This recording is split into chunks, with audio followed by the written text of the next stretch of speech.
Kako bi ostvarili obilne, a kvalitetne prinose paprike, važno je odraditi određene agrotehničke mjere. Na našem kanalu možete potražiti bezbroj savjeta vezano za uzgoj paprike i sveg drugog voća i povrća, a danas ćemo vam odati tajnu našeg načina uzgoja. Postoje određeni koraci koje je potrebno odraditi, a mi ćemo vam danas detaljno pokazati šta to treba i kako uraditi.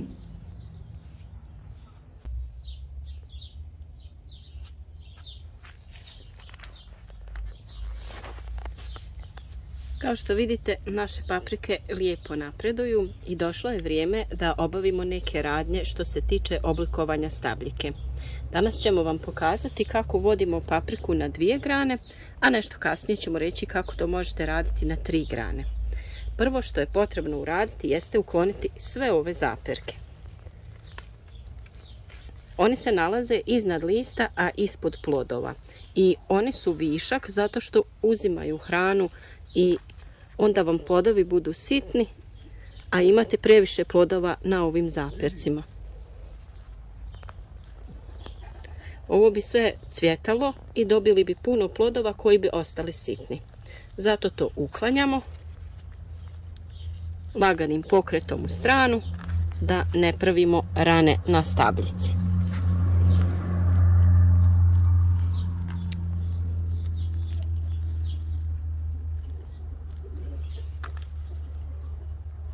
Također ovdje na račvi, to jest gdje se razdvajaju grane, kada imate 2 cvijeta, slobodno jedan slabiji uklonite kako bi ovaj bio kvalitetniji.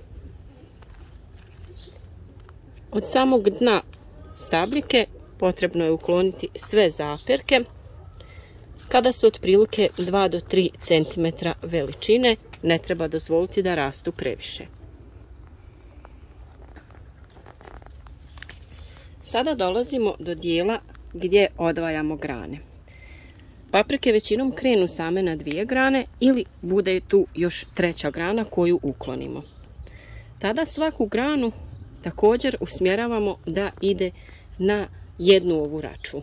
Znači unutarnju uklanjamo, vanjsku ostavljamo kako bi ona rasla na stranu i ne bi smetala ovoj drugoj grani. Ovdje također uklanjamo unutarnju, vanjsku ostavljamo. Ovdje će se opet razviti duplo. Imate plod, unutarnju uklonite, vanjsku ostavite i ona raste u visinu i taj postupak ponavljate sve do visine do koje želite uzgojiti papriku, a u plasteniku to može biti preko 1 metar visine.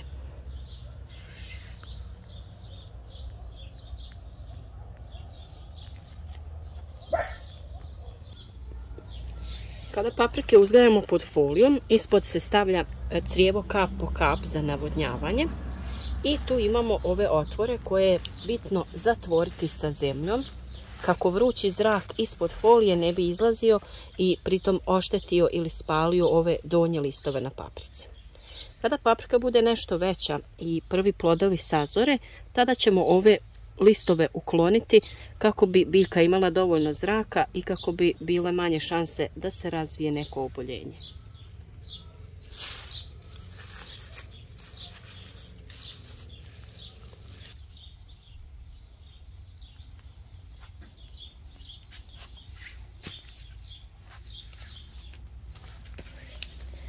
Ovdje imamo papriku na kojoj ćemo prikazati kako se ona može voditi i na 3 grane.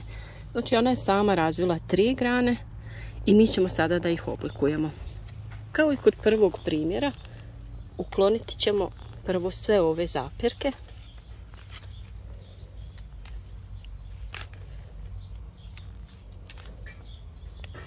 Uklonite i eventualni korov ako je niknuo.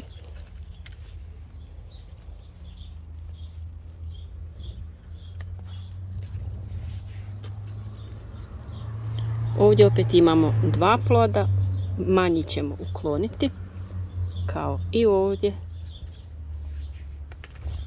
I sada ćemo ostaviti ove 3 glavne grane. Obavezno na vrhu unutarnju uklanjamo i ostavljamo jednu. Na toj jednoj ponovo će rasti 2 grane unutarnju uklanjamo, vanjsku ostavljamo. Na isti način oblikujemo i svaku sljedeću granu. Unutarnju uklonimo, vanjsku ostavimo.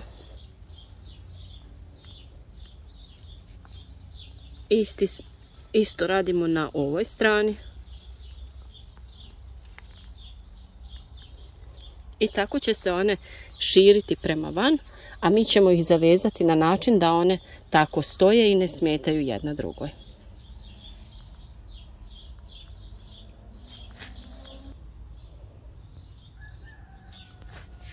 Ono što trebate znati kada želite da odlučite da li ćete papriku voditi na 2 ili 3 grane, jeste da će se sve te grane i plodovi na njima međusobno takmičiti za ishranu. Tako da mi uvijek preporučujemo vođenje paprike na 2 grane, jer ćete tada imati velik broj plodova, ali će oni biti kvalitetni i krupni. Kada ima previše plodova na jednoj biljci, postoji šansa da oni ostanu sitniji i da ne budu toliko kvalitetni. Evo, ovdje ćemo također da uklonimo sve ove zaperke. A kao što vidite, ovdje već imamo jedan plod, ovaj drugi ćemo ukloniti. I važno je da sa paprike skidate ove ocvale cvjetove kako oni ne bi trunuli, zadržavali vlagu i da samim tim ne bi krenula da trune i ova paprika, to jest ovaj plod.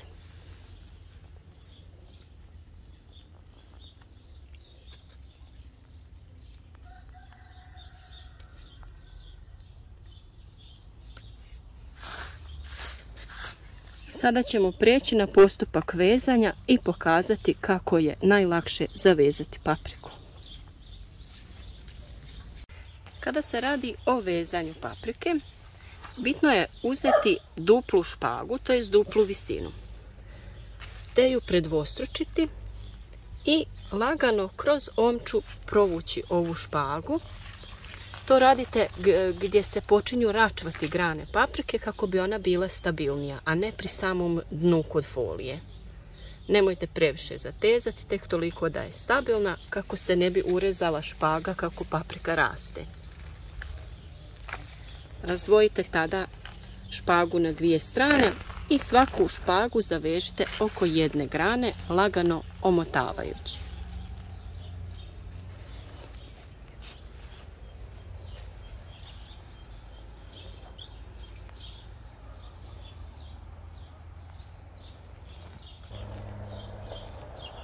Špagu zavežite na predviđenu konstrukciju koju ste napravili, koja će biti dovoljno snažna da drži urod paprike.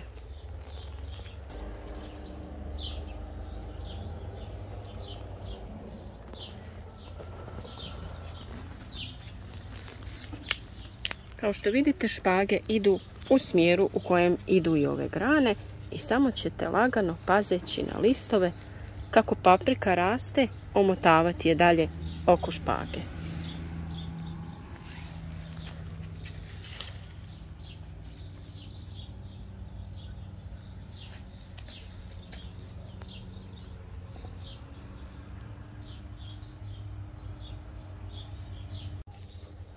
Vrlo je važno da određene korake odradite u pravo vrijeme i onako kako treba, jer to će da odluči o urodu koji ćete imati i kvalitetu plodova. Mi se u našim videima trudimo sve detaljno prikazati kako bi svi mogli da iskoriste ove metode i da vide kako to pravilno odraditi. Ako želite saznati i ostale savjete o uzgoju paprike, svakako je to dovoljan razlog da zapratite naš kanal i na vrijeme dobijete sve potrebne savjete. Svakodnevno objavljujemo novi koristan savjet i vjerujem da će vam oni biti od pomoći. U današnje vrijeme sve više ljudi želi uzgajati biljke od sjemena do ploda kako bi znali šta to jedu i kako su uzgojene te biljke. Mi vam donosimo upravo takve savjete i trudimo se da vam pomognemo da što bolje uzgojite vaše biljke kako bi bile kvalitetne i što ukusnije. Podržite naš trud i rad, zapratite kanal, ostavite nam like, a naravno u komentarima smo uvijek dostupni za sva vaša pitanja.